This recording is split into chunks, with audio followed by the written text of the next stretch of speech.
large number of Ired residents of Salungpham Mayai Laikai and JSC members stormed the Hairok police station yesterday, condemning the murder of 19-year-old Sapam Shital, son of S. Khomdon of Salungpham Mayai Laikai on the night of March 1 last at a location in Hairok.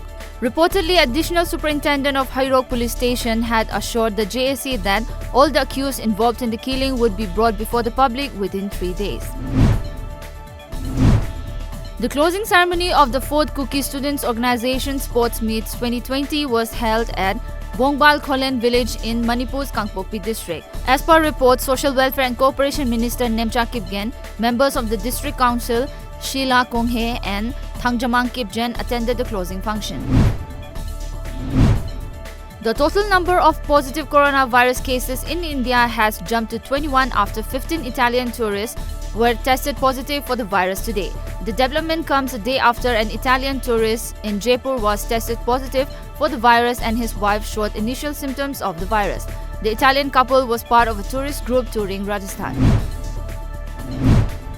Kuwait Civil Aviation Authority stated on Tuesday that passengers from 10 nations including India and Bangladesh must produce certificates issued by the Kuwait Embassy in their country saying they are coronavirus free. According to sources, this was done to control the rapid spread of the disease in that country. The International Olympic Committee gave further clear backing to this summer's Tokyo Olympics, urging athletes to prepare full steam despite the coronavirus threat. IOC head Thomas Bach said in an executive board meeting to discuss the July 24th to August 9th sporting extravaganza that the committee is preparing for a successful Olympic Games Tokyo 2020.